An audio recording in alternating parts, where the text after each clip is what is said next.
Tere! Tänane video on koos külalisega. Külaliseks on Triin Mäger, täiesti erakordne naine, keda mul oli au tundma õppida, kui ma töötasin noorsootöötajana.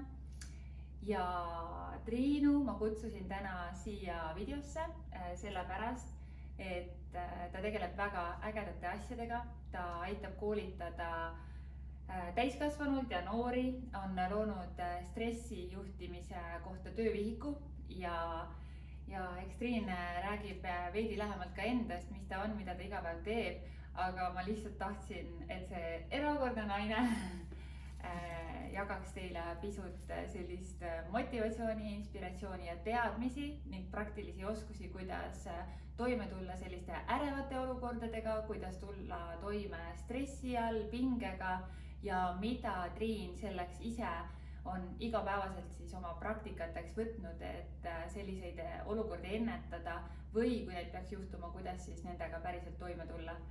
Nii et tere tulemast, Triin! Tere! Aitäh selle kutse eest ja aitäh nii ilusa sissejuhatuse eest. Ma tundsin ennast hästi ja tundsin ennast igas sinu sõnas ära. Nii et nõustun kõigega, mis sa ütlesid ja vaatame, kuhu siis täna meie vestlus viib. Vaatame. Aga kõigepealt, Triin, et see sissejuhatus kindlasti ei hõlma kõike, mida sa tegelikult oled, mida sa kõike tegelikult teed, mida sa armastad, mis on su kired. Et võib-olla sa tahad pisut rohkem rääkida endast, et mis on võib-olla sind viinud selleni, et sa nägid vajadust näiteks luua see samune kui juhe on koos töövihik. Ma panen lingi ka, kõik saavad pärast sellega tutvuda, kui on soovi. Ja mis on nagu viinud sind oma elus selleni, et sa armastad raamatuid lugeda, et mis sul viga on? Jah, et võib-olla tänapäeva maailmas see raamatute lugemine ei olegi niivõrd tavapärane, et pigem on see, et saadakse seda infot kusagilt mujalt, on ju. Nagu ka me ise saame ka mujalt, aga lihtsalt raamatutes peitub minu meelest ikkagi selline ekstra tarkus ja nende lugemine on ka selline võib-olla aja mahavõtmise viis, natukene aeglustamise viis, enda arenguviis, on ju. Aga jaa, selles mõttes iseendast ja võib-olla siis ka sellest, et kuidas ma selle töövihikuni jõudsin, on ju. Et jah, et reklaamiminutid teeme ära. Aga jaa, et mulle meeldib ennast kutsuda inimestesse investeerijaks. Ja ma tõesti usun, et ma investeerin inimestesse, kaasa arvatud siis iseendasse. Alustan iseendast, enne kui ma saan teistesse investeerida. Ja mis see siis nagu tähendab palgatööliselt, see tähendab seda, et ma tegelen noorsootööga, aga lisaks sellele ma olen nagu leidnud elus veel väljundeid ja üks väljund ongi siis tegelikult selline töötoa loomine, töövihiku loomine, mis siis sai selle juhe on koos, kuidas tulla toime pingelistes olukordades algatuse raames siis tehtud.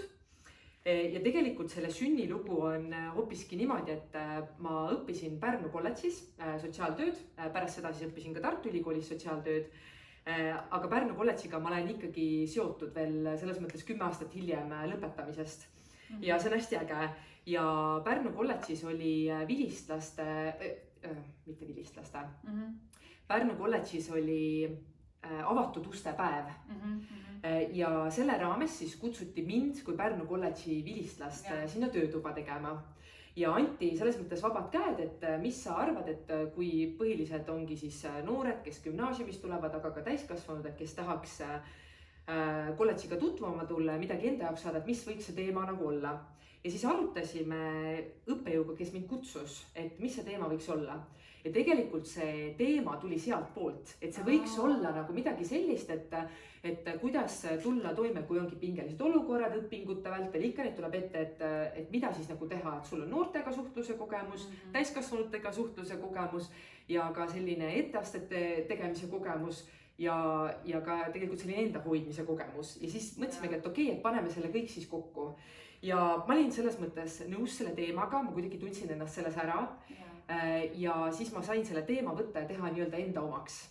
ja mis see siis tähendab, ongi see, et tegelikult minult oodati 45 minutit, aga ma otsustasin teha töövihiku, sest ma tundsin, et ma ei tahaks seda nagu töötuba siis seal teha niimoodi, et noh, et ma lihtsalt räägin, võtan kuidagi loenguvormis, et inimesed kuulavad ja pärast võib-olla ei saa sellest midagi. Ma tahtsin, et neil oleks nagu reaalselt nagu midagi praktilist nagu kaasa saada ja mulle meeldis see nagu protsess ja kõik see loomine. Ma tegelikult avastasin nagu, et ma väga naudin seda, et midagi kokku panna, midagi luua, oma praktikaid, oma mingeid tööalaseid töölehti sidusin siia sisse, oma kogemust ja siis saigi see töövihik tegelikult tehtud konkreetselt selle ühe sündmuse jaoks. Aga kui see sündmus oli läbi, siis ma tundsin, et aga milleks nagu jätta seda ainult üheks sündmuseks. Ja siis ma tegelikult täiendasin seda töövihikut, ma muutsin ta ikkagi nagu palju põhjalikumaks, lisasin sinna mingeid asju juurde nagu selle kolledži siis töötoa tagasiside põhjal. Ja ka ise ju natukene sain vahepeal mingit tarkust nii-öelda juurde, mingeid ideid. Ja siis ühesõnaga lõingi siis sellest esialgu nagu mulle antud teemast justkui nagu mingi oma asja. Ja siis hakkasingi seda asja nii-öelda ajama. Ja tänaseks ongi see, et tegelikult ma olen päris palju inimesi koolitanud.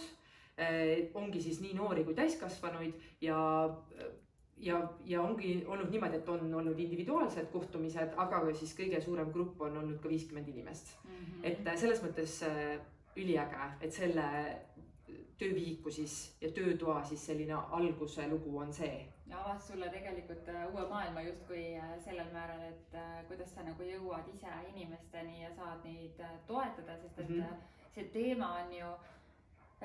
teema on esiteks nii aktuaalne, eriti minu meelest peale seda 2020, kui oli see koroona aeg, et siis inimesed nagu justkui nagu käis mingisugune plahvatus, ilmselt mingisugused seemned vaimse tervise häiretest olid juba olemas, ja see tõi nagu omakorda veel esile seda, et kui palju me vajame abi ja ka nagu peavoolumeedia on seda nagu julgemalt ja julgemalt esile toonud, et abi küsimine ei ole vale, sa ei pea üksi kannatama, on väga palju erinevaid lahendusi, kuidas sa saad ennast toetada. Näiteks ka sina soovitad siin oma töövihikus, ma ostsin selle ka Triinu käest, et sa soovitad ka oma töövihikus näiteks peaasi.ee lehekülge erinevaid väga häid podcast'e, mida sa siin välja tood. Ja samuti sa oled siin teinud nagu nii head harjutused, et täiskasvanud inimene, kes elab nagu kogu aeg käskude all, käsud lasteaias, käsud koolis, käsud tööl, siis see iseseisev mõtlemine justkui läheb lukku, sest et sa ootad alati kelleltki järgmist käsku, aga see töövihik tegelikult aitab avada ja aitab nagu natuke sellest käsuraamidest nagu välja tulla, et ma võin ise ka mõelda, ma võin ise ka otsustada ja tegelikult see on nagu üks samm sellele, et sa saad oma peas nagu vabaks, sa saad nagu olemuselt nagu vabamaks ja minu meelest on see nii tänuväärt töövihik päriselt, et toetab kindlasti inimesi, kes on enda avastamise teekonnal ja tahavad nagu endast paremini aru saada. Ja aitäh ja võib-olla selle töövihiku ja töötoa sisu osas ka, et mis me selle töövihikuga siis seal töötoas tegelikult teeme, ongi see, et esmalt osalejad saavad siis kaardistada ära enda stressiallikad. Seejärel nad saavad mõelda, et mis neid on juba elus toetanud ja tegelikult meil on kõigil nagu mingisugused väikesed, ma julgen öelda, et kõigil, tegelikult meil on mingisugused väikesed nipid, kuidas me teeme oma enesetunnet, oma olukorda paremaks, vahel me lihtsalt võib-olla ei teadvusta neid, aga siin nagu töötoas me saame korra vaadata need asjade sisse, kas need nii-öelda teenivad meid, kas me tegelikult tahaks midagi muud teha ja ühise, kui on siis grupi nagu tegevus, grupitöötuba, siis ühise arutelu käigus inimesed ka leiavad uusi ideid. Et näed, et sinul on mingi selline idee, et ma proovin ka seda või et ma polegi seda niimoodi proovinud, et ma olen seda teinud veidi teisiti. Et see arutelu kindlasti annab ka palju juurde. Siis mis me veel teeme on see, et me tegelikult vaatame enda väärtusi ja vajadusi. Et samamoodi, et kui ma ütlen, et näiteks minu väärtus on tervis, aga ma päriselt nagu ei tee selle raames midagi, siis kas see päriselt on tegelikult minu väärtus? Või see on su unistuste väärtus? Või see on nagu unistuste väärtus, see on keegi, kes ma tahaks olla. Meil alati võib olla see unistuste versioon, kelle poole me püüdleme, aga kuskil maal on natukene see piir ka, on ju. Et kui ma ütlen, et mu väärtus on tervis, et mis ma siis tegelikult selle heaks teen, et siin me ka arutame neid asju. Et või kui mu väärtus on perega koos veetud aeg, kuidas ma perega koos veedan seda aega, kui kvaliteetne või kvantiteetne see on, et me saame neid asju siin ka vaadata. Ja vajadused ongi, et mis ma tegelikult vajaks, et luua sellist võib-olla elutervemat eluviisi siis, stressivabamat elu, ennast hoidvamat elu, kuidas keegi tahab seda nimetada. Ja siin ongi siis lisaks nendele grupi aruteludele saab ka ise töölehti täita. Et selles mõttes täiesti erinevaid töölehti, mis kellelegi sobib, natukene võib-olla pealiskaudsemad, natukene sügavamad, igaüks ma usun, et leiab siit enda jaoks seda, mis talle meeldib. Ja tegelikult, mis on tagasisidet saanud ka kõige rohkem, on just see, et me harjutame ei ütlemist, et siin on ka ikkagi see osa sees. Väga hea.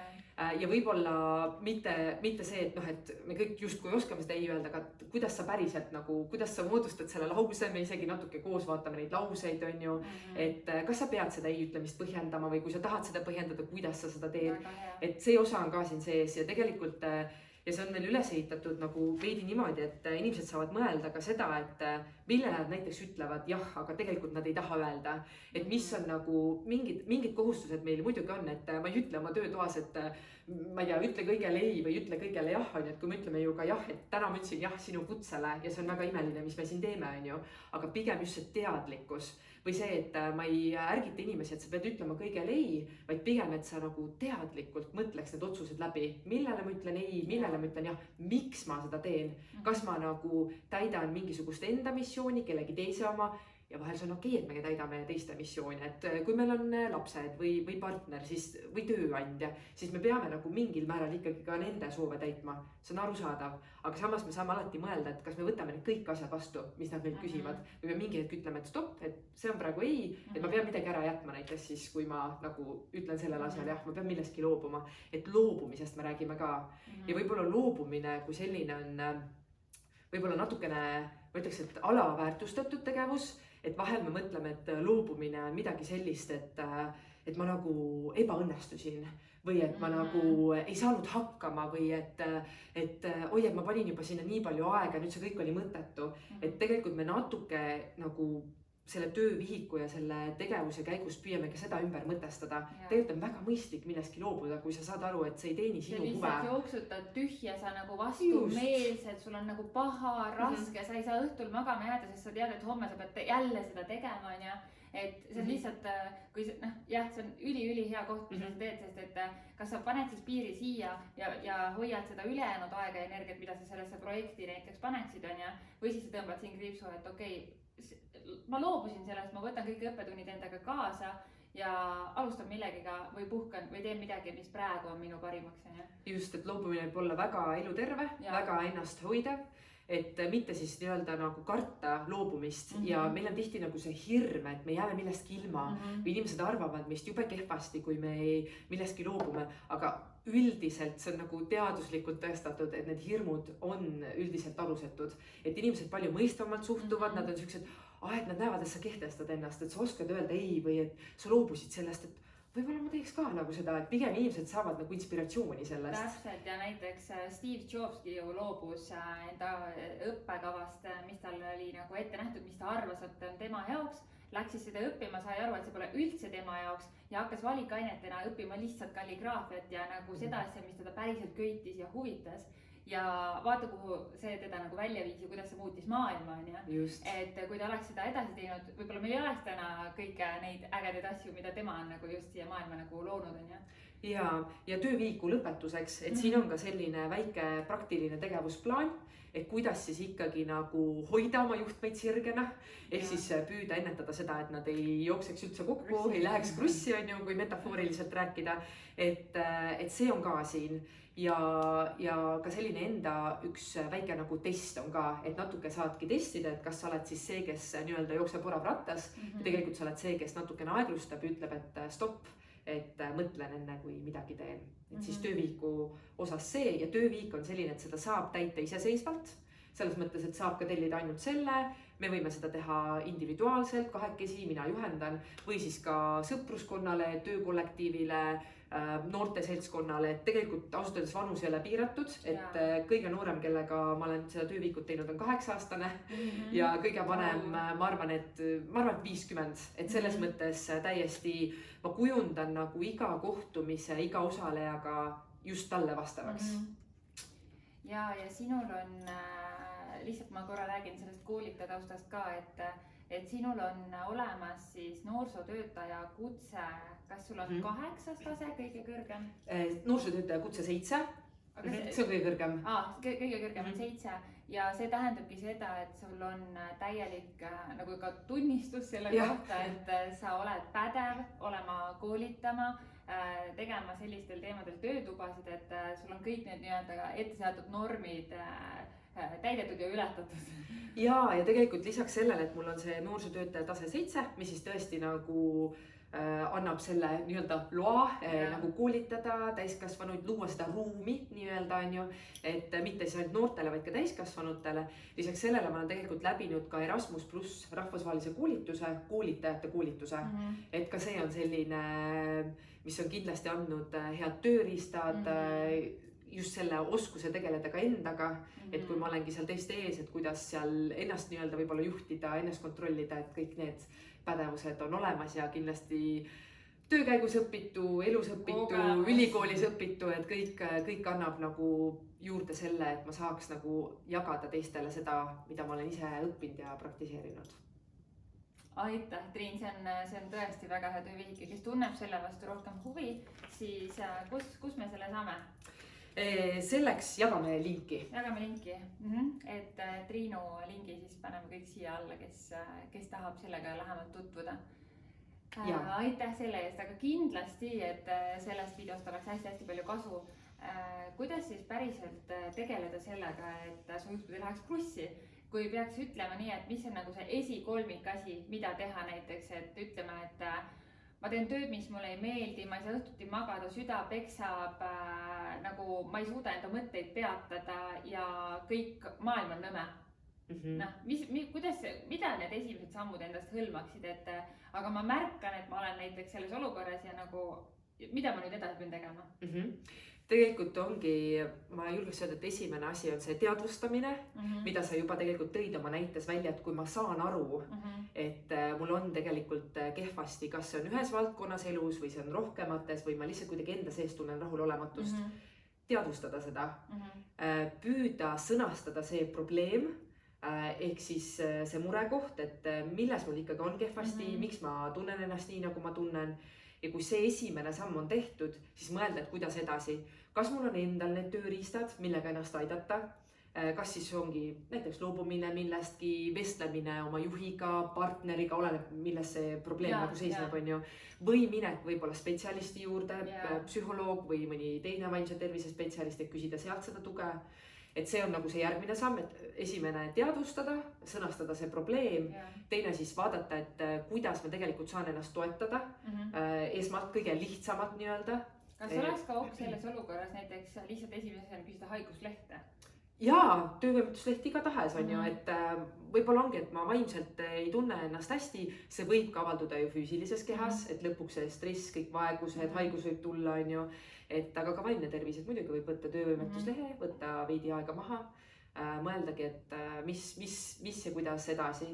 Aga kui ei ole nagu sellist tunnet, et otseselt ei ole nagu see töövõime kadu nii suur, siis kindlasti mõelda, et kui see näiteks on tööga seotud, kas mul on mõni hea kolleeg või usaldusisik töö juures või ikkagi otsene juht on ju, et kelle poole pöörduda ja öelda, et võib-olla ma vajan mingit muudatust töökorralduses, kui see on... Aga kui on hirm näiteks üldse tööd kaotada või see, et rahaliselt, majanduslikult ei ole üldse kindlustatud on ju, et see on täitsa tavaline stsenaarium täna, et ei ole inimesed rahaliselt nagu nii kindlustatud, et nad julgeks üldse minna ütlema tööandjale, et kuule, mul on siin mingi rahulolematus. Ja selles mõttes see võib tulla ja võib-olla vahele põikaks siia, et ma ka noorsootöötajana töötan noortega, kes ei õpi ega tööta, kes siis on kuni 29-aastased ja tahangi mainida, et paljudel neist on ka ikkagi see võib-olla, et nad on ebasoodsas olukorras oma elus, aga neil on nagu raske sealt välja tulla just sellel põhjusel, et näiteks nad on oma partnerist majanduslikult sõltuvad või seal ongi mingisugune tervisemure või midagi, mille eest on vaja nagu maksta ja nad ei saa nagu siis tulla ära sellest ebasoodsast olukorrast. Võib-olla nad on töölt isegi ära tulnud, aga võib-olla sellest suhtest nad ei saa ära tulla, sest kui ta ei ole töölt, tal ei ole ju oma sissetulekut, aga tal on vaja, et keegi teda toetaks, on ju. Et lihtsalt vahe kõrvale põikena. Jaa, see on väga hea, et sa selle välja tood. Jaa, et oma töös ma ka selles mõttes puutun kokku paljude erinevate inimestega, päris eludega.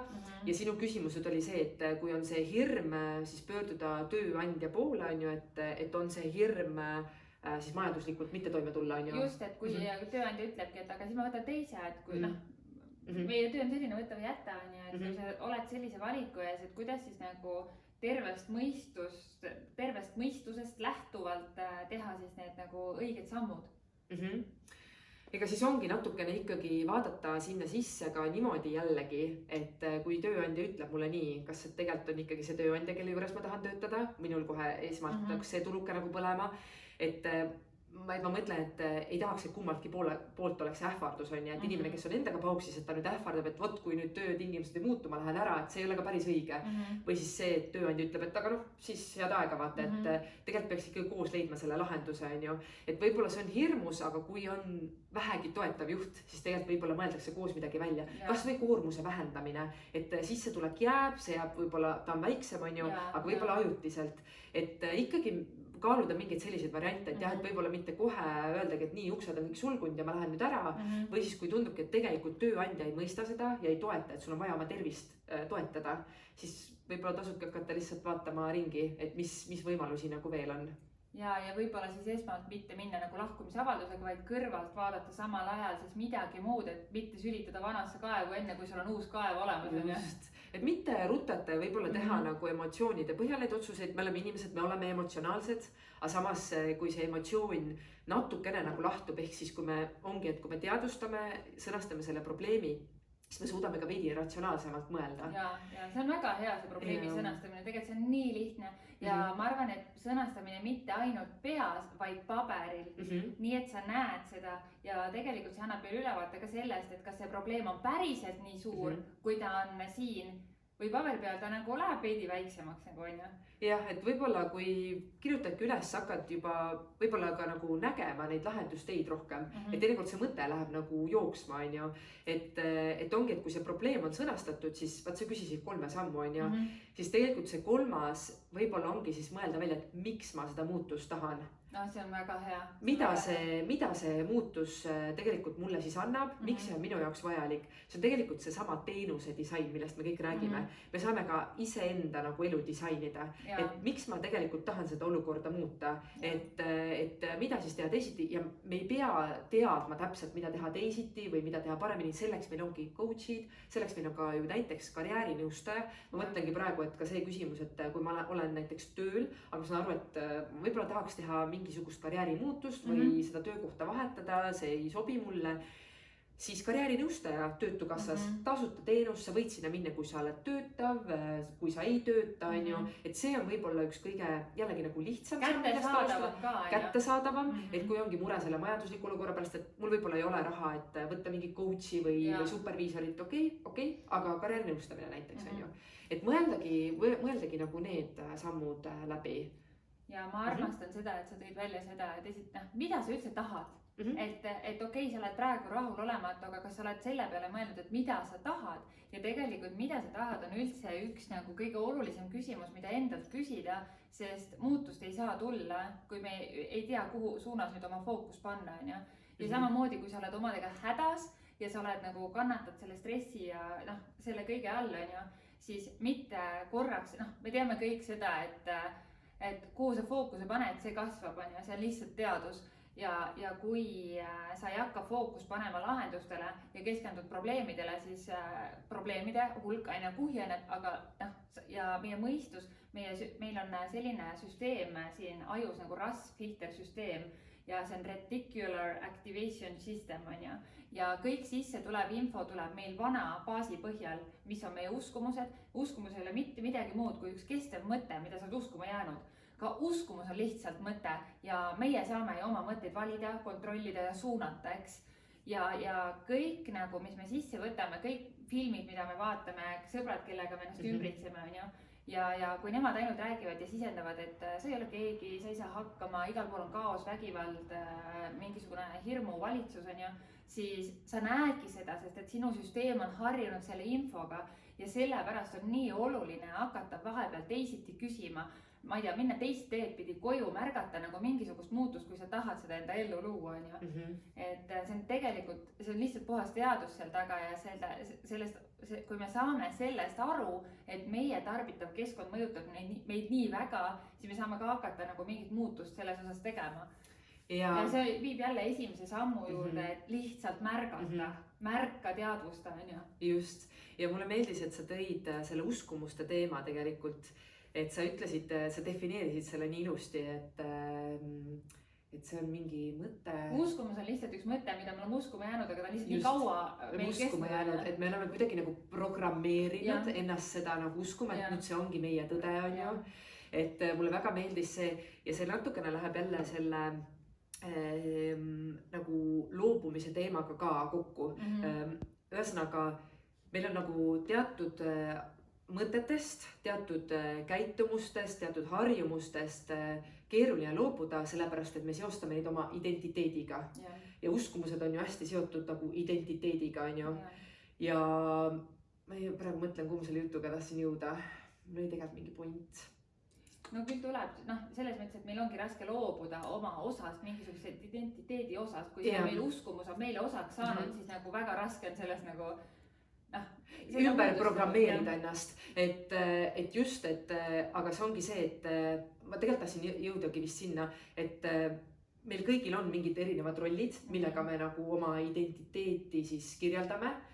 Ja kui see osa kas nii-öelda sunniviisiliselt ära lõpeb või me ise selle ära lõpetame, siis me natukene võib-olla oleme sellises kaoses oma elus, aga alati sellest kaosest tegelikult tuleb ju ka selgus, et mitte keegi ei ole öelnud, et ma pean elu lõpuni uskuma nagu sama asja või et elama nagu samade mustrite järgi, et tegelikult ma saan ise oma identiteeti ka muuta, et mingi osa minust võib-olla jääb alati inimestesse investeerijaks, aga võib-olla ma saan ise nagu muuta seda, et mil määral ma seda teen või kas ma investeerin endasse, kas ma investeerin oma perre, ma ei tea, võõrastesse inimestesse, eakatesse, noortesse, et ma saan seda ju tegelikult muuta, et ma ei pea nagu käima sama teekonda või kui mul ongi nagu uskumus, et tulebki teha näiteks 9-5 tööd, et kas ma ühel hetkel mõtlen, et aga kas see läheb minu väärtustega kokku, kas see tõesti, kust see uskumus nagu tuleb, et kas see, mida ma kardan, kui ma loobun sellest uskumusest, et kas ma kardan kellegi halvaks panu, et mis see nagu on, sest me kõik ju tegelikult, mis me kõik lõpuks tahame, olla aktsepteeritud, olla armastatud sellise nagu me oleme ja tegelikult see on, see ma ise tundsin, kus ma tüü värin praegu peale, et see on, ma arvan, et me mingi hetk oma elus kõik seisame natuke silmitsi sellega, et meist üks osa tahab teha väga asju omamoodi ja siis on see, kuidas teised nagu ütlevad, aga sa tee nii või et nii on harjumuspärane. Mida teised minust arvavad, kui ma otsustan teha sellise radikaalse otsuse, et mina ei tee nii või et ma ei lähe sinna tööle või ma ei lähe sinna kooli või ma ei õpi seda või ma ei loo nagu pere või ma ei loo selles vanuses pere või millega iganes see seotud on. Ja see on tegelikult nii raske, sest sa nagu kaotad osa endast, sa natuke, vahel see võib olla tegelikult unistuse kaotus, aga kas see on sinu unistus või see on kellegi teise unistus? See on ka üks väga oluline küsimus, kas see on minu unistus või kellegi teise unistus. Ja lihtsalt siia näidete hulka ma tahaks veel tuua selle, et näiteks sinu ema-isa on otsustanud, et sina lähed 4 peale gümnaasiumi ülikooli, aga sa ei tea isegi, mida sa õppima tahad minna, sina tahad Austraaliasse minna farmeriks, siis nagu, mida sa teed, sa oled täisealine, on ju, võib-olla sa oled kogunud 3 aastat käinud suvetööl, et saada Austraalia pileti raha kokku, on ju, ja tegelikult see on väga raske valik, kui sa oled nii noor ja sul ei ole toetust, kõige lähedasemate toetust ja sina nagu, aga mida sa teed, on ju, ja ainult julgemad, kellel on julgust, valivad oma südameraja, mitte täida teiste soove ja unistusti või olla see, kellena nemad näevad, et sa oled, on ju.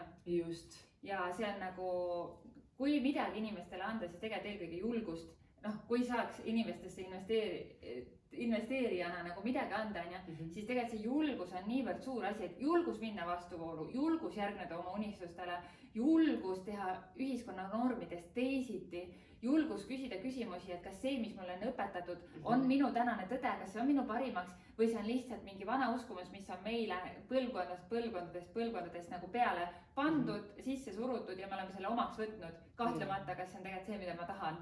Just, ja julgus loobuda. Ja, julgus loobuda. Et selles mõttes ka julgus loobuda võib-olla mõnest uskumusest või ka tegelikult unistusest. See võib ka olla minu unistus, aga ma tunnen, et see oli minu unistus võib-olla 10 aastat tagasi. Täna ma tegelikult olen muutunud, ma olen arenenud, ma olen aru saanud, et mulle meeldivad võib-olla elus hoopis teised asjad. Ja see ei olegi enam minu nagu unistus. Et ka see, minu meelest ka see julgus. See on väga hea, et sa selle välja tõid ja mulle meeldib, et see ka julgust loobuda käib siin nagu palju kordi läbi, sest see on nii vajalik. et loobuda, kui sa tead, et see pole enam minu tee. See ei ole enam, esiteks, kuidas me üldse teame, mis on meie asi, on ju, on see, et sa tunned, et see on mingi asi, mis ei kustu ära sinu seest. Mingi kirg. See on mingi kirg, see kogu aeg tõmbab sinna poole ja nagu see on niimoodi, et võib-olla sa nädal, 2 kuu, aasta ei mõtle, siis sul jälle tuleb issand, ma tegelikult tahaks seda teha, vaata, või see tuleb, et sa näed filmides, sa vaatad ainult ühte tüüpi filmi, et kuidas sulle meeldib see, selle inimese elu seal või et või nagu maalimine või joonistamine või laulmine või klaveri mängimine või mis iganes asi see on, ja sa tunned, et sa kogu aeg tuled mõttes sellesse tagasi, vaata, see tekitab sulle sihukest kergust ja heaolu tunnet, on ju.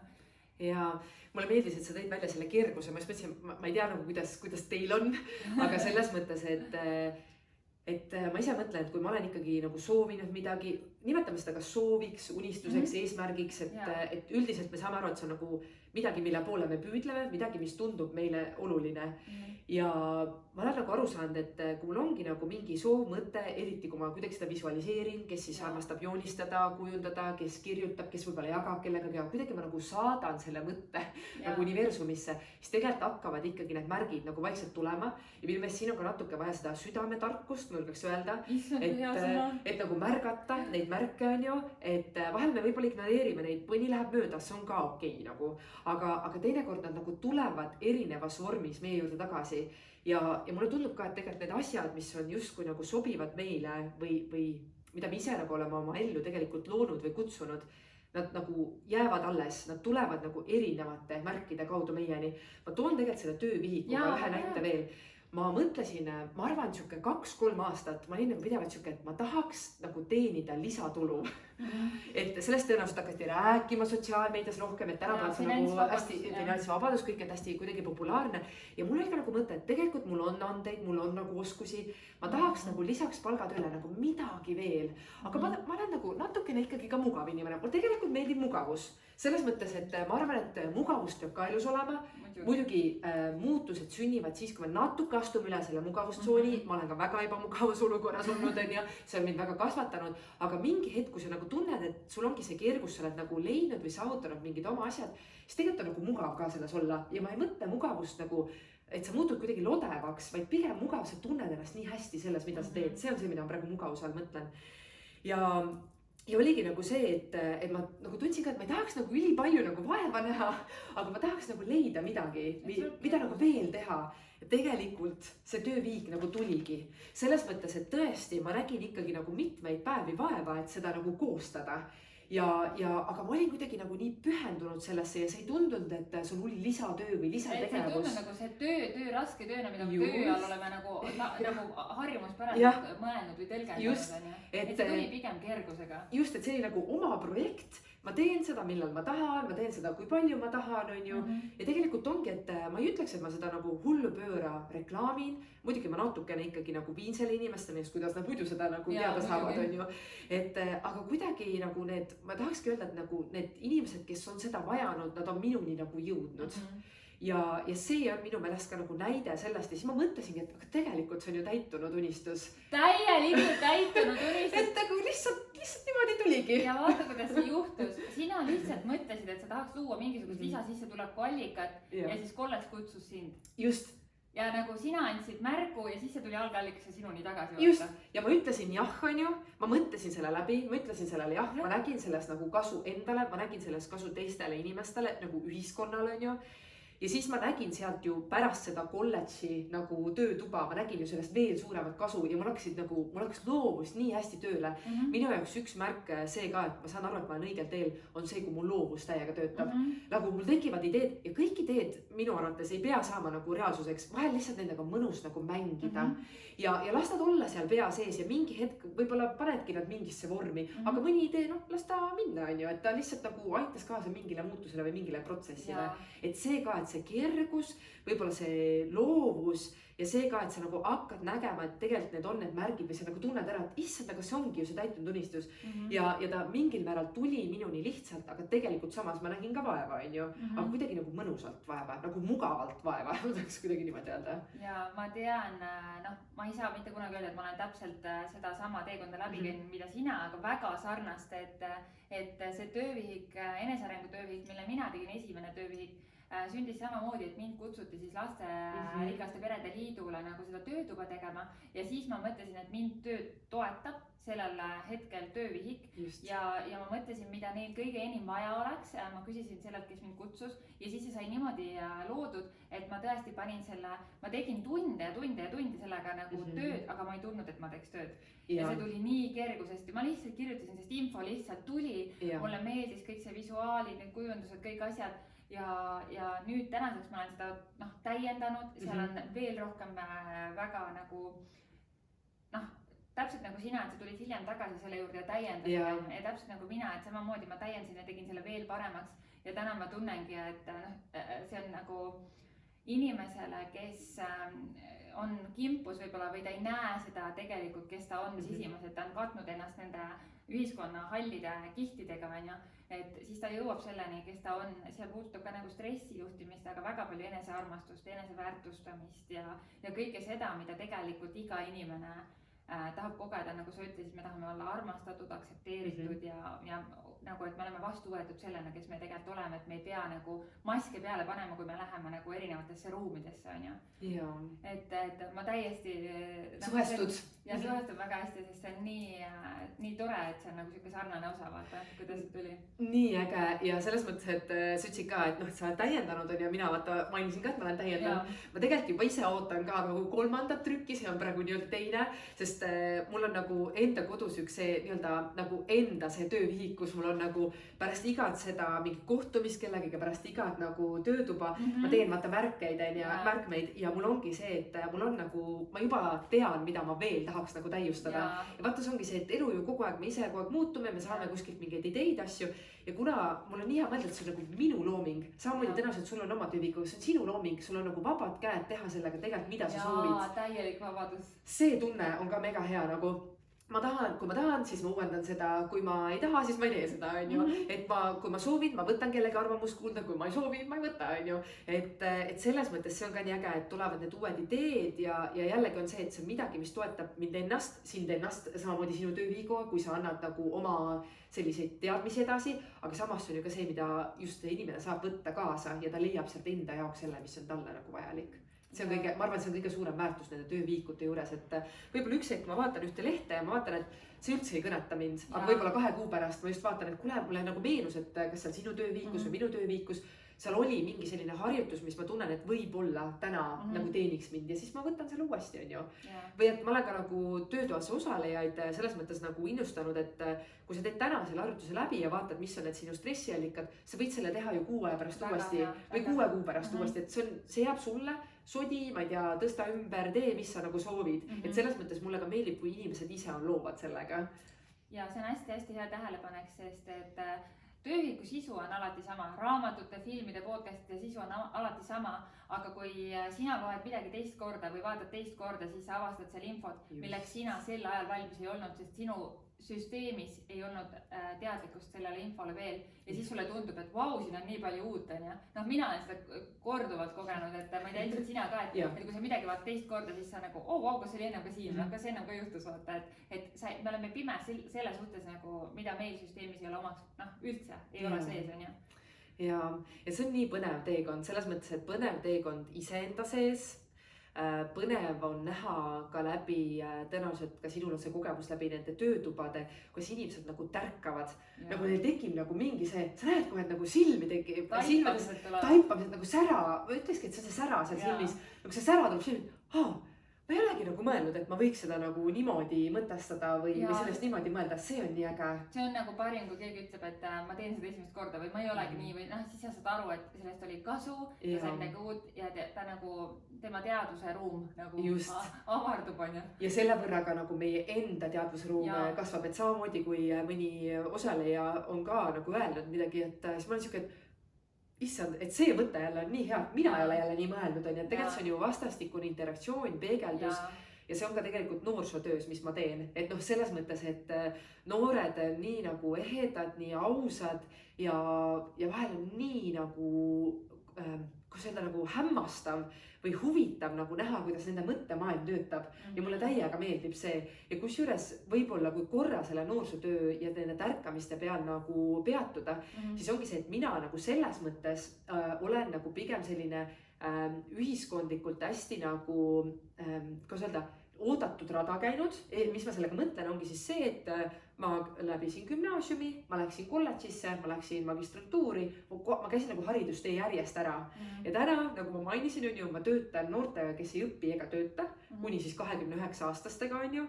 Ja meie maailmad või nagu nägemus haridusest võib olla vahel väga-väga erinev ja see on nii äge. Nagu, see on nii värskendav, ma ei ole olnud kunagi ise rollis, kus ma olen siis mittetöötav noor, et mittetöötav noor, ta võib olla selles mõttes, see on ka väga erinev roll, et kes ongi soovinud võtta vaheaasta, kes võib-olla tervise tõttu ei saa töötada, kellel ei ole haridust, seal väga palju, see on väga nagu selles mõttes lai põld ja see sihtrühm on hästi nagu lai, et need olid ainult tõesti mõned näited on ju.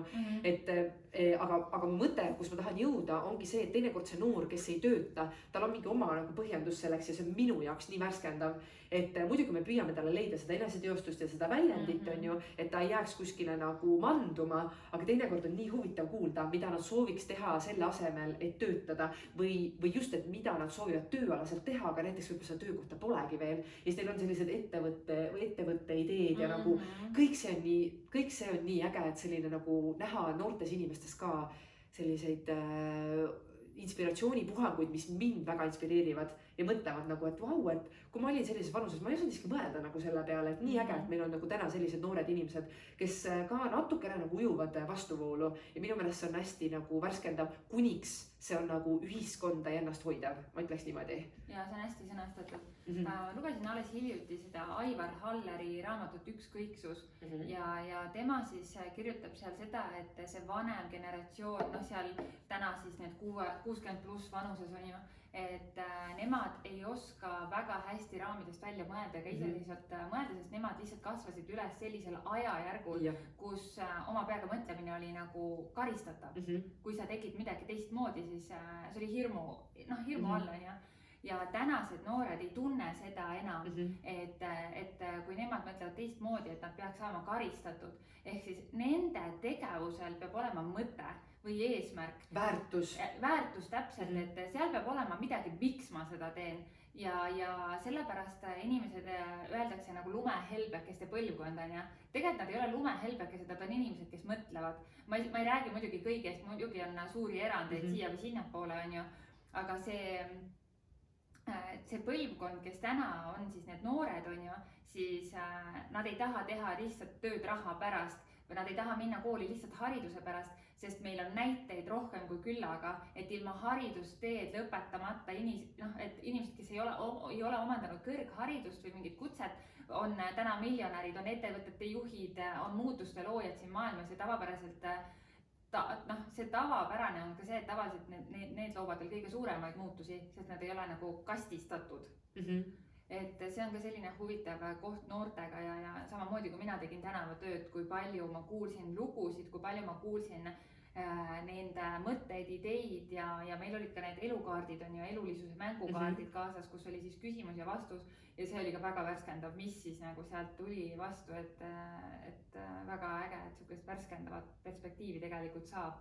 Just, et noortelt õppida on selles mõttes väga äge ja just nähagi neid erinevaid värskeid vaatepunkte ja see on põnev. Kuidas sinul, Triin, julgusega lood on? Kuidas julgusega lood on skaalal 1-5? Ja 5 siis kõige julgem ja 1 siis nagu üldse julge. Ma ütleks, et 4.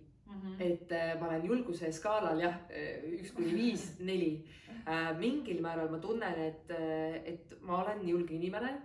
Mul on omad hirmud, mul on omad kõhklused.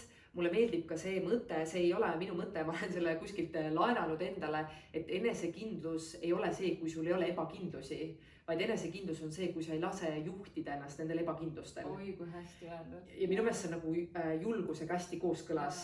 et vahel ma teen mingeid asju, mis tekitavad minus hirmu, aga kui ma neid teen, siis ma saangi aru, et tegelikult ma kasvatan julgust sellega. Mul on mõningad asjad, millele ma alles vaatan, niimoodi piilun, vaatan nagu otsa, et saada julgemaks. See on loomulik osa inimeseks olemisest. Aga üldiselt ma arvan, et julgusega on skaalal 1-5 päris hästi. Arenguruumi on ja mulle meeldib, et on. Ja ma arvan, et julgust ei tasuks ajada segi nagu riskialtisusega. Et vahel, jällegi, kui me oleme nooremad, me võib-olla riskimegi rohkem, meil on võib-olla vähem kaotada.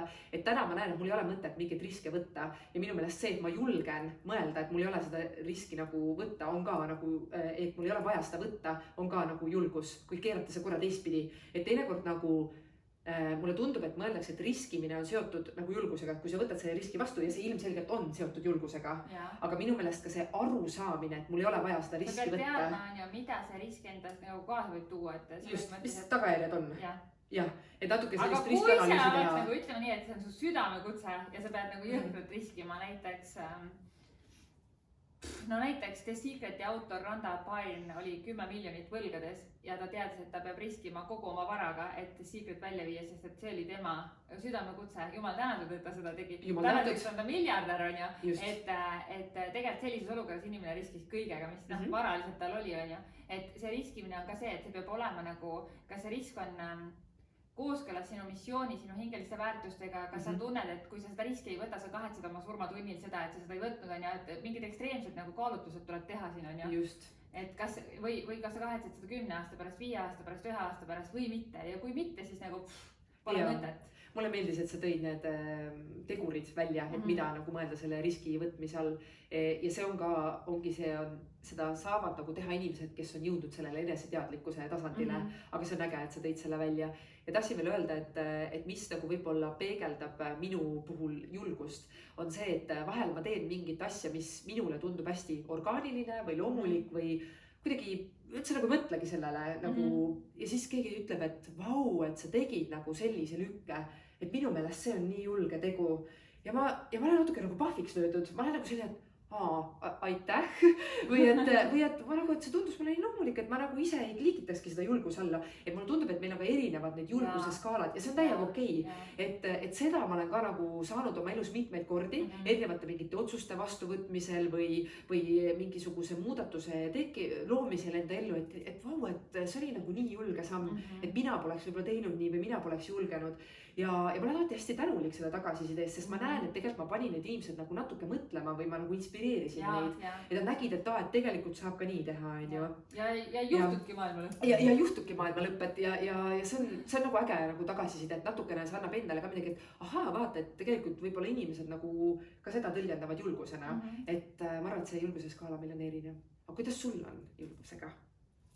Tead, ma lähen pea ees kõige järgi, mis mind kutsub. Et tänaseks ma olen tänu oma mehele reaalselt, mul on nii turvaline võrk all, et ma julgen minna. Kõik, mis ma olen täna tahtnud minna, ma lähen. Kõik, mis ma olen tahtnud teha, ma teen. Et ma ootan huviga neid uusi asju, mis nagu tulemas on, sest et ka minu see julguse piir on niivõrd palju laienenud, on ju. Et muidugi siin tegelikult selle julgusel ei olegi nagu piiri ees, et kuhu maani võib minna, on ju. Et aga ma arvan, et ma olen üsna seal ka nagu selles mõttes, kui ma midagi tahan, ma teen. Isegi kui vahest on mul selline tunne, et ma ei tea, mingi näide, et ma pean sellele inimesele midagi ütlema. Ma tean, et mul on vaja tal midagi öelda ja mul on siuke, nagu ma ei ütle, nagu see on nõme, see on nagu mingi, ja siis ma olen siuke, et 10 aasta pärast okei, ja ma lähen ütlen ära, on ju. Sest vahepeal tundub nagu mingi asi nii tobe, on ju. Või näiteks, ma ei tea, ka mingi väike näide, et poemüüjale šokolaadi. Ma tean, et ma pean talle täna selle šokolaadi ostma. Ma ei tea miks, aga ma tean, et ma pean ja ma teen seda, kuigi see tundub ka võib-olla tobe, võib-olla eriti alguses aastaid tagasi, kui ma seda üldse hakkasin tegema või sukest nagu sisehäält rohkem kuulama, on ju. Et kui see on nagu noh, need ongi jah, need ebamugavused, mis nagu sa teed ära ja siis sa teed mõned korrad ära, siis see on juba sinu jaoks normaalsus ja siis see on kui jälle alati, on ju. Ja mulle meeldis, et sa tõid sisse selle mõtte sujuvalt oma jutu käigus, et natukene mõelda, et kas näiteks 10 aasta pärast, kas sellel on kaalu, on ju, või 5 aasta pärast või kuu pärast, et kas sellel on nagu kaalu, et kaal ka siis, kui ma teen seda või kui ma tegemata jätan, et natukene ikkagi mõelda neid nii-öelda tagajärgi, et sa kuidagi tõid selle sisse, et see on tõesti asi, mille peale nagu mõelda. Et enne kui siis midagi teha või öelda, on ju. Ja samas on ka vahel see, et kui me tahame nagu midagi teha ja võib-olla tekib see hirm, et nagu mõeldagi, et kelle või mille jaoks mul on vaja seda nagu teha, on ju. Et kas ongi see, et ma soovin kellelegi teisele tegelikult, ma ei tea, midagi head teha, et vahel me ju kardame teha tegelikult head, on ju, sest me kardame nagu inimeste reaktsiooni. Ja, kas sa oled kunagi kogenud seda, et näiteks 10 aasta tagune mina ei julgenud kunagi teistele naistele komplimente teha. Sest et kui ma nägin, et keegi oli super kaunis, siis nagu ma ei läinud ütlema, sest et nagu see oli imelik nagu see ei olnud mulle omane, on ju. Aga täna on niimoodi, et kui ma näen, siis nagu mul on niimoodi, et sa oled lihtsalt nii ilus, et kas sa nagu ise vaatasid peeglist, et kas sa nagu nägid või? Et nagu see on mulle nüüd nii kergeks saanud, on ju. Et kas sa ise oled kogenud seda, et oli sul mingil hetkel näiteks komplimentigi raske teha, et ma räägin neid julgustest praegu väga väikestest asjadest, on ju, mitte nagu nendest suurtest otsustest, mis ma kunagi olen üldse oma elus teinud. Ja ikka olen märganud, minul on see pigem ei ütlemisega, et ma olen elus hästi palju ja ma tegelikult siiani harjutan ei ütlemist ja selles suhtes ongi, et ei ütlemisega on minu meelest ka see, et paljud, nad ikkagi kardavad seda tegelikult teha. Et eriti tuuakse nagu, et kuidas ma ütlen ikkagi oma lähedasele ei või kuidas ma ütlengi oma ülemusele ei, et ka selle töötoa raames seda on kõige rohkem nagu tagasisidet, või oma lapsele nagu ei, on ju. Et siin jälle tuleb see, et vaagime, vaatame natukene neid väärtusi, vajadusi, on ju.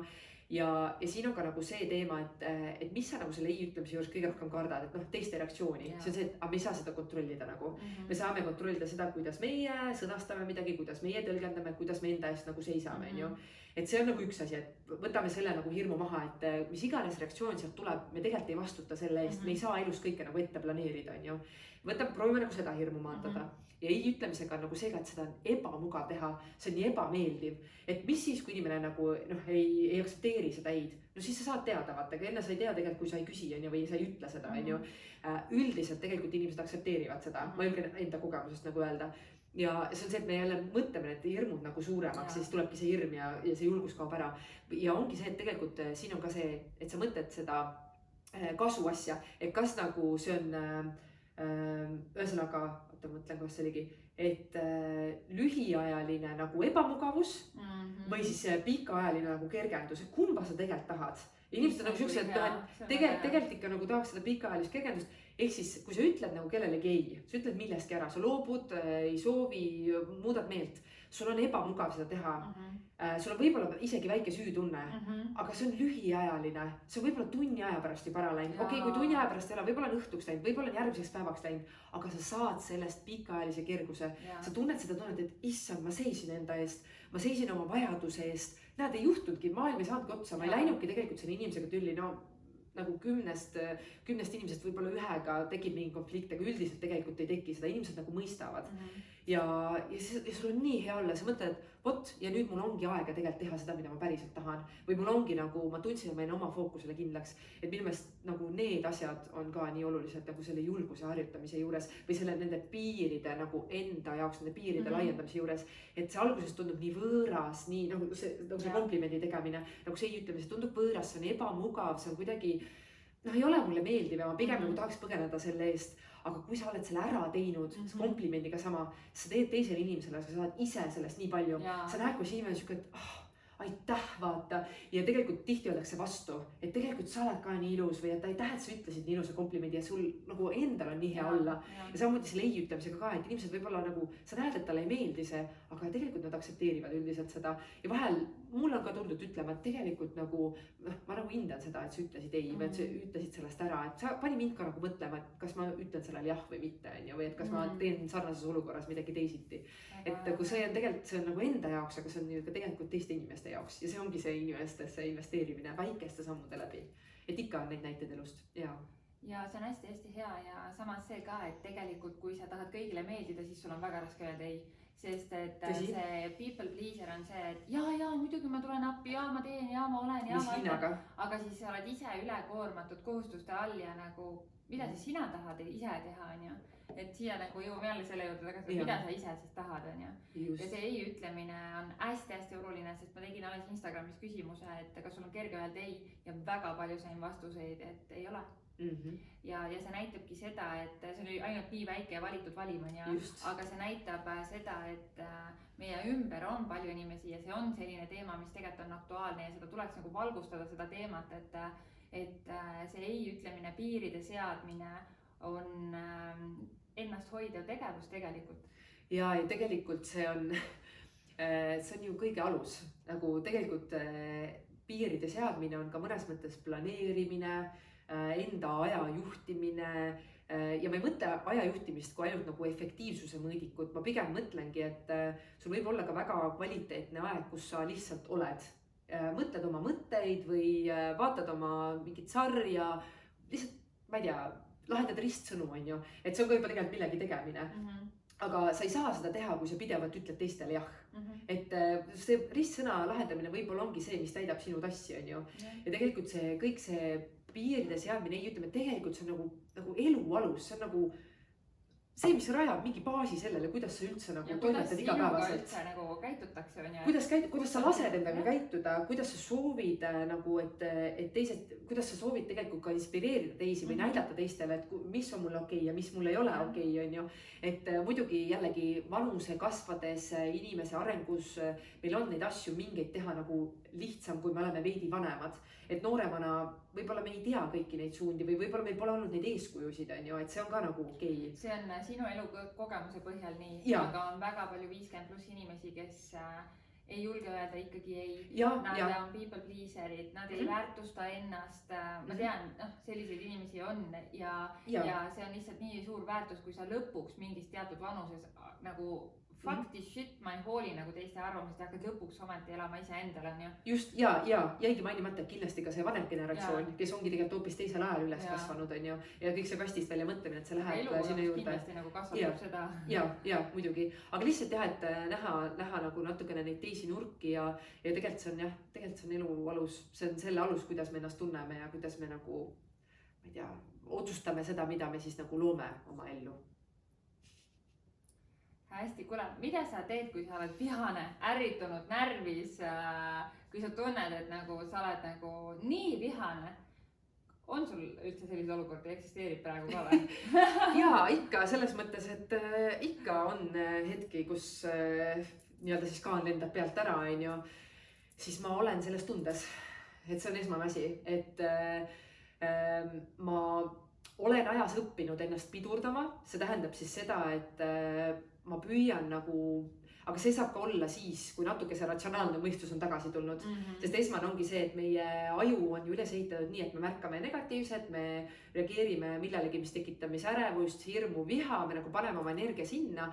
Aga ma tänaseks olen nagu ka ise aju kohta uurinud ja selles mõttes nagu nii palju aru saanud, et kui see esmane emotsioon, me laseme sellel nagu olla, me oleme selles emotsioonis, me lihtsalt teadvustame, et mul on see emotsioon, siis me tegelikult juba hakkame nagu vaikselt sealt maha tulema ja rahunema.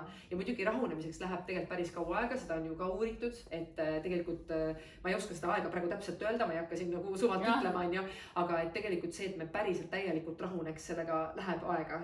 Aga kui see esmane, võib-olla see ärritus või viha on üle läinud, siis tegelikult ma lihtsalt teadvustan, et jah, mul oli see tunne ja mida ma olen nagu õppinud, ma püüan mitte teha sellest tundest lähtuvalt kiireid otsuseid või öelda mingeid asju. Just, et teinekord on see, et ma olen vihane kellegi käitumise tõttu ja võib-olla ka see, et ma saan aru, et see tuleb minu seest see emotsioon. Mitte see, et sa ajasid mind närvi. Ei, sina ajad mind närvi. Mina ise otsustasin sinu käitumise põhjal minna närvi. Et siis ma nagu hakkan endale vaata rääkima neid asju, sest ma tõesti usun sellesse, et ma ei saa anda seda nagu teise vastutada. Et see on minu vastutus, kuidas mina nagu tunnen, aga ma saan seda teha siis, kui see esmane emotsioon on maas, on ju. Et ma saan aru, et siis ma hakkan mõtlema, et okei, et aga miks selle inimese käitumine siis mind vihastas, on ju. Ja ma mõtlen selle läbi, alati ma ei leia vastust sellele ja ei peagi leidma, on ju. Aga lihtsalt see, et ma püüan nagu leida seda vastust, võib-olla see vastus tuleb 2 päeva hiljem ja ma saan aru, et tegelikult mul oli valus hoopis. Et see ei ole üldse seotud selle inimese käitumisega, võib-olla ta riivas mingit minu väärtust. Et on olemas selline meetod nagu vihasibul. mille mõte siis on see, et tegelikult viha on nagu see pealmine kiht on ju, kui mõtled sibulat ja sa hakkad seda koorima ja selle viha all on tegelikult teised tunded ja lõpuks selle viha keskmes tavaliselt on valu. Et me saime meie valukeha nii-öelda, et me saime haiget millegi pärast ja siis me nagu käitusime kas siis ärritunult või vihaselt. Ja kui me jõuame nagu lõpuks sinna, siis me tegelikult saame hakata seda viha siis nagu lahustama, et ta ei tuleks edaspidi sarnastes situatsioonides, sest meil kõigil on need mingid vallandajad, on ju. Et aga jaa, lasen tundel olla, siis püüan nagu ennast tegelikult maha rahustada, mõista, miks see tunne tuli. Tegelikult võib-olla esimene algus on see, et anda sellele tundele nimi. See on minule loomulik, aga ma tean, et see paljudele inimestele ei ole. Et üldse aru saada, mis see tunne nagu on. See aitab ka märgata, teadvustada on ju, nagu, mis toimub praegu. Just, et mis see nagu üldse on. Ja mis ma tahtsin veel lisada, et ma mõtlen nagu ka, ehk siis vahel on see, et muidugi ma olen seda teinud ja seda juhtub aeg-ajalt ikka, et ma ütlen mingile kallile inimesele, ma tegelikult ütlen selles emotsioonis halvasti. Või ma ütlen, isegi see ei pea olema, ma ei mõtle nagu halvasti selles mõttes, et ma sõiman kedagi. Ei, ma olen selles mõttes intelligentsem kui see. Aga pigem lihtsalt nagu nähvan või ütlen nagu passiiv-agressiivselt midagi, et umbes teed siis või? Või need võivad olla väga lihtsad asjad, aga see on väga nagu torki teinekord on ju. Ja ma näen, et teine inimene sai haiget.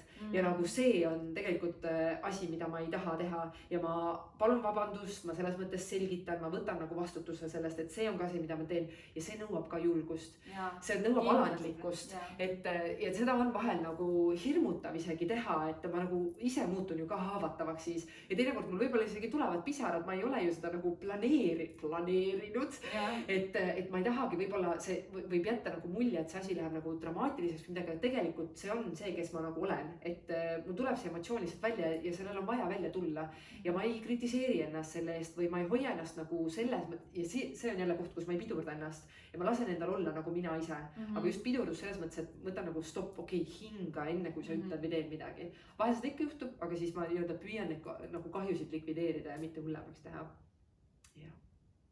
On sul mõni hea nipp, kuidas, kui sa oled selles suures emotsioonis, et mida nagu teha, et sellest maha tulla?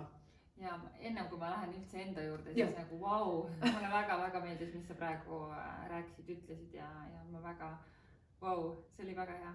Aitäh! Ja no minul, ma karjun, ma vihasena ma karjun ja ma arvan, et pigem karjuda, kui jätta enda sisse. Aga vahest lastega koos me tuleme maha, me jonnime nagu niimoodi, et kui ma näen põrandale maha ja tagume kätte ja jalgadega vastu seda ja lihtsalt jonnime, tavai jonnime välja see süsteem. Ja kuidagi viha tuleb nagu just lastega seoses, sest nemad on kõige suurem triggerid nagu minule on ju. Et kui hommikul on näiteks vaja kodust välja minna õigel ajal ja me ei jõua, siis ma tunnen, kuidas hakkab kogunema. Siis ma tulen, võtan lonksu vett. Tavai, pean mõtlema, et kas see on oluline, et me jääme sinna hiljaks või vahest ikka juhtub, et mingid asjad juhtuvad on ju. Need on hästi harva on tegelikult neid olukordi, kus tekib seda on ju. Aga laste pealt ma näen, et näiteks kui pojal tekibki see, et talle tuleb viha peale, siis ma ütlen kogu aeg, et ära anna vihale nagu enda seda jõudu, ära anna vihale. Ja siis Timo vahepeal ta suudab niimoodi, et ta siis ma ei anna, tuleb sellest kiiresti välja, aga teinekord tuleb on ju. Aga mis mul veel on, et jah, see hingamine, see märkamine ja alles eile ma tundsin ka mingil hetkel, et mul tuli see viha ja siis mul oli ka see, et ma tunnen praegu, mis toimub, ma tunnen, et see raskus hakkab tulema, mul tuleb see närvilisus peale on ja ma lihtsalt mõtlen seda, et tavai, et mul ei ole selle jaoks aega, et nagu ma nägin, tavai, tšau baka ja nagu väga kiiresti läks üle, väga kiiresti, sest et nagu ma kuidagi ei allunud sellele, vaata. Aga jah, mul on see karjumisega on, et mul aeg-ajalt lihtsalt ma teen nagu kõva häält, vaata. Ja siis ma mõtlen, et ma olen juba 33 ja mul on kõik need tööriistad teada ja ma teadvustan, see mina kogen praegu seda emotsiooni, annan nime on ju. Ja vahest ikka käib mingi siuke plahvatus ja ma tunnen, et läbi hääle ma saan nagu sellest kiiresti vabaks vaata. Ja see on nii äge, et tegelikult see näitab seda, et me kõik oleme inimesed. Kõik kui palju me oleme raamatuid lugenud, kui teadlikud me oleme, muidugi sa oled meile kõik nagu juurde, aga me kõik oleme inimesed. Ja mina saan ka aru, et kui mul on sellised, ma ütlekski, et need hetked, kus on nagu raske iseendaga hakkama saada, et ma ei taha öelda, et emotsioonid on nagu head ja halvad, sest tegelikult meil on kõiki neid nagu vaja. Need ju kaitsevad meid, nad annavad meile mingisugused märgid on ju. Et sellepärast ma ei taha neid liigitada, ma pigem mõtlen, et mõnes emotsioonis meil on raskem olla kui teises. Näiteks need ongi need viha, ärrituvus, kurbus tegelikult ka on ju. ja ma olen ise tähele pannud, et ikkagi kui see nii-öelda emotsioon tuleb peale, siis tegelikult seal on mingi lahendamata asi ja tihti tegelikult see ongi kuskil mingi lapsepõlvest tulnud käitumismuster.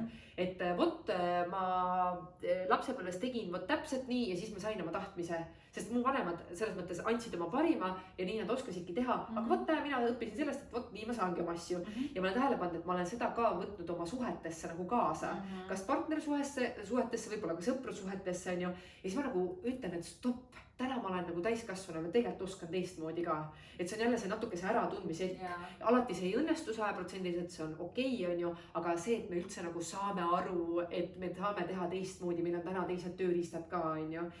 Ja tööriistadest või abimeestest veel, et sa tõid ka nagu mõned näited, et tegelikult on ju olemas näiteks tunnetekaardid ja tugevate tunnetekaardid äkki ja mida ma selles mõttes ka just noorsootöös olen päris palju kasutanud, aga ka täiskasvanutega ma ju ka noorsootööst töötan täiskasvanutega, on ju, et ongi see, et tunnetekaardid on siis need, sa laotad need laiali, seal on erinevad tunded, sa saad neid valida, sa saad neist rääkida, üldse leida üles, et ahaa, kas ma olen seda tunnet tundnud, mis olukorras ma tunnen ja tugevate tunnetekaardid on natuke sarnast, mis sa oma lastega teed, nad annavad ideid, kuidas sa võiks need tunded siis nagu endast maha laadida, kas sa raputad ennast, ma ei tea, patsutad, peksad patja, karjud, ongi joonistad, kirjutad, vaatad aknast välja, füüsiline aktiivsus muidugi ja tulles selle juurde, selles mõttes sport on minu kirg, on ju.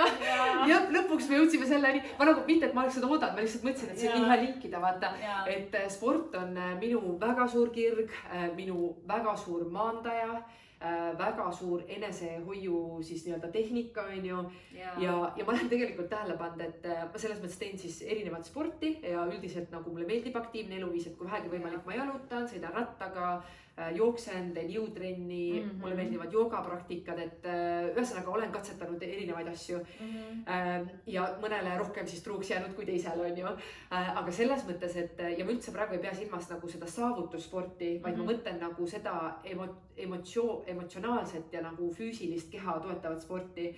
Ja ma olen tähele pannud seda, et kui ma olen teis jooksma läinud teinekord, just minus on olnud mingi ärevus või ärrituvus või mingi tunne, mida ma tahan maha laadida, siis tegelikult see jooksmine aitab mul seda maandada. Ma kuidagi oma peas nagu võib-olla mõtlen need asjad seal jooksu ajal läbi, teinekord see emotsioon isegi jooksu ajal võimendub ja see vahel on nagu see, mida ma üldse ei oota, ma üllatan ennast. Ma olen nagu siuke, et kui ma läksin nagu välja, siis ma olin nagu võib-olla veidi pahur ja jooksen seal vaatan ja siis ma nagu tunnen, et pisarad näiteks tulevad, siis ma siuke vaata, nagu siis ma nagu tunnen, et ma nagu, praegu ma tunnen, vaata keha nagu elab seda emotsiooni läbi ja kuidagi nagu, et see läheb nagu hullemaks, aga ma lasen sellel nagu olla. Ma ikkagi olen selles tegevuse sees ja kui ma olen ära jooksnud oma veel nagu nii-öelda selles, kuidas öelda, nagu selles haripunktis ära, siis tegelikult ma ju tean, et see hakkab leebuma ja jooksu lõpuks meile tunnen, et okei, aga ma saingi need pisarad võib-olla lahti, ma saingi nagu need asjad selgeks mõelda, et see on ka, et teinekord nagu need praktikad ei alati kohe ei rahusta sind, vaid nad tegelikult annavad sulle veel mingisuguse, ma ei tea, muusikas on see crescendo või ma ei tea, nagu annavad veel midagi siukest juurde ja siis sa nagu tuled sealt maha, on ju, aga minu meelest see on ka nagu väärtuslik, et sa saad aru, et sa oled inimene ja sul on erinevad nagu kogemused, emotsioonid, sul on erinevad nagu faasid nendega, aga just see, et kui sa leiad selle miski, mis sind nagu rahustab lõpuks, et siis see on ikkagi nagu väärt seda, et trenn minu meelest üldse nagu füüsiline, jällegi ma ei mõtle, et kõik peavad jooksma või tegema jõutrenni, lihtsalt midagi, kus sa saad nagu natuke higistada või nagu natukene nagu kas või hingamisega, jooga tegelikult samamoodi, sa nagu hingad välja mingid asjad endast, sa nagu füüsiliselt liigutad need asjad endast välja, et see on minu jaoks mega suur nagu tasakaalulooja ja mida ma ei annaks ära nagu mitte mingi hinna eest, et selles mõttes see on täielik minu identiteedi osa praegu. Ja see on minu elu osa. See ongi eluviis. Eluviis, mitte, see ongi nagu, võib ka öelda, et need on ju head harjumused, on ju, ja head harjumused loovadki selle eluviisi, et see ei ole minu jaoks nagu enam kuidagi paljud nagu trenni minek on minu jaoks nagu automaatne juba. Iseenesest mõistetav, et see ei ole nagu midagi, milleks ma pean ennast sundima. Muidugi mul on päevi, kus on motivatsioon madalam või kui mul on tervis käest ära, mul on haiguskallal, muidugi ma jään koju, ma ei lähe nagu endale liiga tegema, on ju. Aga just see, et see, ma ei pea nagu sundima ennast selleks, et ma olen motiveeritud, ma tean, miks ma seda teen. Just see miks, vaata, et mis see mulle annab, see minu põhilise väärtusega kooskõlas, mis on tervis, et see on minu nagu vajadus, see on baasvajadus, et need asjad nagu enda jaoks läbi mõelda ja selgeks teha, siis ma arvan, et siis ei olegi nagu küsimust, et milleks või kelle jaoks või enda jaoks, noh, ilmselgelt. ja enda jaoks. ja. No nii, kuule, aga austades sinu aega, siis võib-olla hakkamegi otsi kokku tõmbama selle praeguse videoga. Et kui sa tahad äkki jätta veel õhku mõned kandvamad mõtted, kas siis stressijuhtimisest, enesehoidmisest, üldse julgusest või unistustest või millestki, millest me absoluutselt ei ole veel rääkinud, siis tuleb sul kohe midagi sellist, mida kindlasti kas üle rõhutada või veel lisada? Ja ma võib-olla võtaks kokku ikkagi selle mõtte, et kuulata iseenda seda südametarkust või siis sisehäält, kuidas iganes intuitsiooni, kuidas me seda soovime nimetada, et kuulata seda tuleb harjutada aeg-ajalt, on ju, aga see üldiselt ei valeta, see annab nagu märku, et on vaja mingit muutust ja kui juba seda kuulata, harjutada, siis sealt saavad kõik muutused alguse. Et me saamegi mõelda, kas meil on endal see ressurss, kas me otsime selle ressursi kuskilt, me ei pea oskama ise kõiki asju teha, meil ei pea olema endal kõiki tööriistu, meil on olemas inimesed, meil on olemas töövahendid, mis meid toetavad selleks, on ju. Aga lihtsalt just see, et aru saada, kui tegelikult miski minu sees ei klapi sellega, kuidas ma täna oma elu elan. Et ma arvan, et see on nagu kõige algus ja selle ma tahaks nagu üle rõhutada. Ilus, kuule, aitäh. Triin, aitäh. Nii tore oli sinuga. Ja samad sõnad, aitäh.